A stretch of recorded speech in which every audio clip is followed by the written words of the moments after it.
12న హైదరాబాద్లోని ఉప్పల్ బగాయత్లో నిర్వహించనున్న ఉద్యమకారుల భూపోరాట బహిరంగ సభకు రాష్ట్ర వ్యాప్తంగా ఉన్న ఉద్యమకారులు, అమరవీరుల కుటుంబ సభ్యులు, ప్రజా సంఘాల నాయకులు భారీ సంఖ్యలో తరలివచ్చి విజయవంతం చేయాలని తెలంగాణ రక్షణ సేన రాష్ట్ర ఉపాధ్యక్షుడు కొట్టాల యాదగిరి పిలుపునిచ్చారు.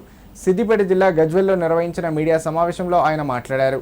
తెలంగాణ రాష్ట్రం ఏర్పడి పుష్కర కాలం పూర్తవుతున్న ఉద్యమకారుల సమస్యలు మాత్రం ఎక్కడ వేసిన గొంగడి అక్కడే అన్న చందంగా ఉన్నాయని ఆయన విమర్శించారు.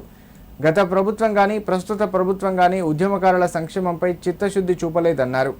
తెలంగాణ కోసం పోరాడిన ప్రతి ఒక్కరూ ఈ ఉద్యమంలో భాగస్వాములు కావాలని, ఉప్పల్ బగాయత్ సభను చారిత్రాత్మక విజయంగా నిలపాలని పిలుపునిచ్చారు.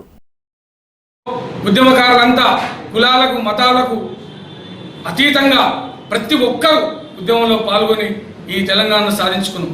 అలాంటి తెలంగాణ సాధించుకున్న తర్వాత, తెలంగాణ వచ్చిన తర్వాత ఈ బంగారు తెలంగాణ అవుతుంది, బంగారు తెలంగాణలో మా బతుకులు బంగారం అయితే అని చెప్పేసి ఆశపడ్డ ఉద్యమకారులకు నిరాశనే మిగిలింది.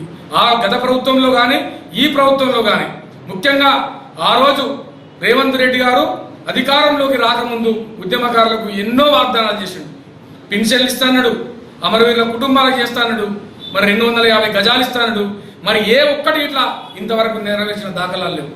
మరి అదే మా కవితక్క గారు, తెలంగాణ రక్షణ సేన చీఫ్ కవితక్క గారు మరి ఒక్క వాగ్దానం చేశారు.